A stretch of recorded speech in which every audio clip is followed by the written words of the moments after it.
안녕하세요. 오늘 영상은 수능 때 수학을 어떤 과목으로 선택해야 되는지 고민하고 계신 분들을 위해서 준비해봤습니다. 저희 때는 안 그랬는데 지금 이제 수능 대부분 과목들이 수능 때 응시하는 과목들이 선택 과목으로 많이 바뀌면서 다들 어떤 과목을 선택해야 좋을까에 대한 고민을 많이 하고 계실 것 같아요. 저는 수능 때 확통, 기하, 벡터, 그리고 미적 2 이렇게 세 과목이 수능 범위인 채로 수능 시험 범위인 채로 수능을 준비를 3년을 했기 때문에 그렇게 세 과목을 모두 공부해본 입장으로서 각 세 과목 특징이 어떤지 그리고 어떤 과목을 선택하면 좋을지 이런 것들에 대해서 간략하게 알려드리려고 합니다. 올해 수능을 준비하시는 수험생분들이 아셔야 될 게 확통 같은 경우에는 옛날부터 문이과 공통 범위였고요. 현재 미적이라는 과목과 기하라는 과목은 이과생들만 치는 시험이었어요. 요즘은 문이과 통합이라고 해서 문과, 이과 구분이 그렇게 뚜렷한 편은 아니지만 그래도 일반적으로 내가 자연 계열 쪽으로 대학을 가고 싶다 아니면 나는 수학이 좋다, 과학이 좋다 이러시는 분들이 보통 이공 계열을 선택을 하잖아요. 그런 분들이 대부분 이제 미적이나 기하를 하기 때문에 만약에 나는 수학에 조금 자신이 없다 아니면 난 다른 과목도 좀 많이 부족하기 때문에 수학 공부에 그렇게 시간을 많이 들일 수가 없다 이러시는 분들 같은 경우에는 일단 기본적으로 확통을 하셔야 된다고 생각합니다.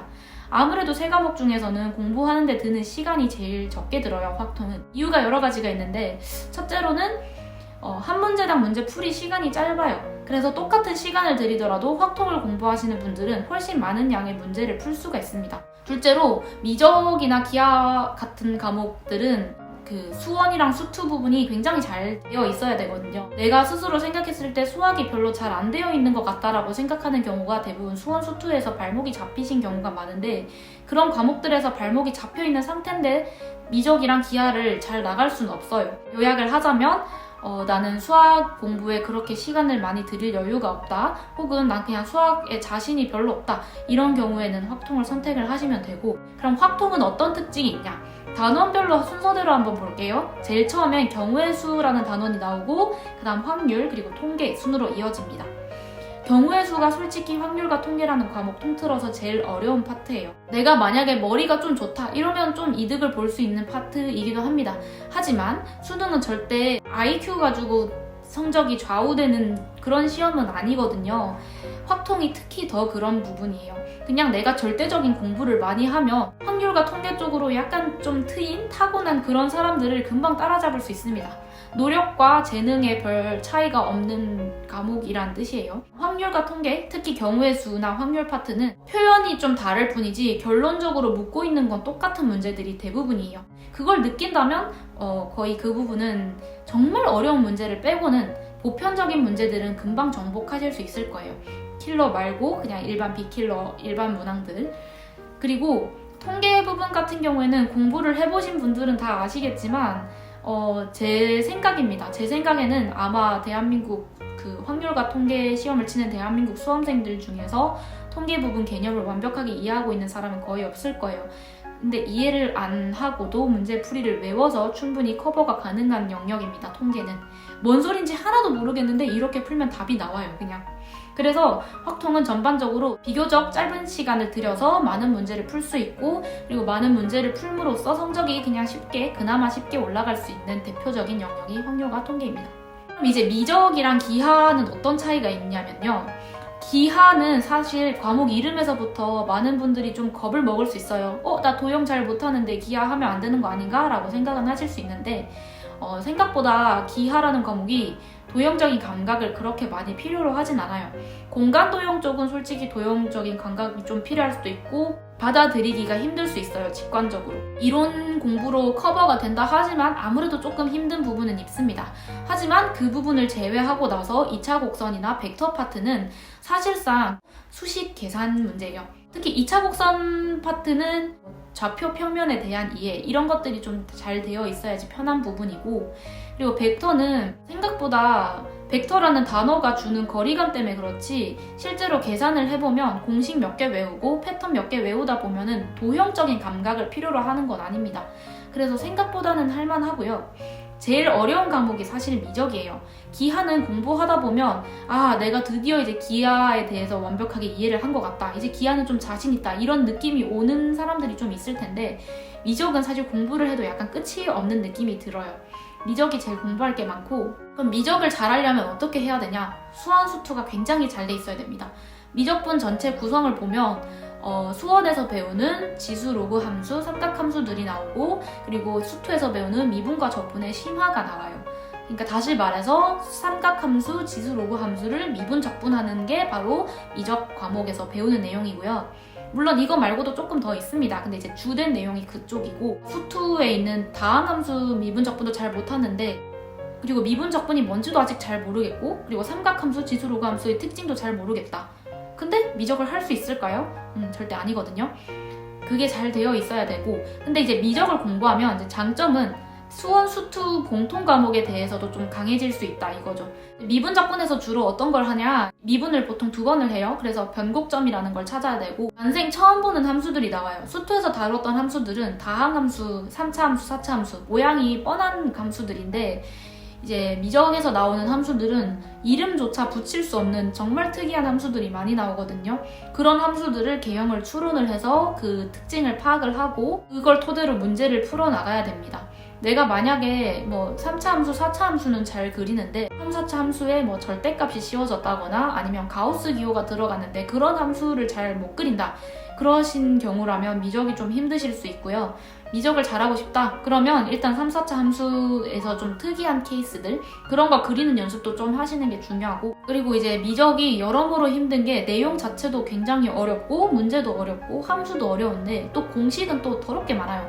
외워야 될 공식이 좀 많거든요. 삼각함수 같은 경우에는 미분, 적분이 3, 4차 함수처럼 이렇게 차수만 내리고 이런 식으로 하는 게 아니라 다 암기로 해서 미분, 적분을 해야 되거든요. 그래서 그런 것도 어렵고 특히 적분이 앞에 수투에서 나왔던 적분이랑 차원이 다를 정도로 많이 어렵습니다. 적분 부분이. 미분은 또 그렇다 치더라도 적분 계산이 많이 어려워요. 특히 삼각함수 적분 같은 경우에는 아까 제가 말씀드렸다시피 공식을 외워서 한다고 했잖아요. 그러면 왜 안 외운 공식들은 내가 적분을 할 수가 없어요. 그럼 문제에서 주어진 식들을 내가 아는 공식을 활용을 해서 적분할 수 있는 모양으로 바꿔주는 과정에서 기본적인 적분 계산부터가 굉장히 어려워집니다. 저도 이제 3년 동안 공부를 하면서 가장 힘들었고 가장 공을 많이 들인 과목이 미적이었고요. 그럼 어떤 분들이 미적을 선택하면 좋냐? 첫 번째, 나는 분모가 많이 필요하다. 분모가 너무 작아서 기하 같은 경우에는 좀 안정적인 걸 원한다. 그럼 미적을 하시면 되고요. 두 번째, 나는 수원, 수투도 조금 어느 정도 잘 되어 있는 것 같고 수원, 수투를 더 다지면서 그거보다 조금 더 나아간 공부를 하고 싶다. 그럼 미적을 하시면 됩니다. 수원, 수투가 잘 돼 있는 사람이 미적을 하면 시너지 효과가 날 수는 있어요.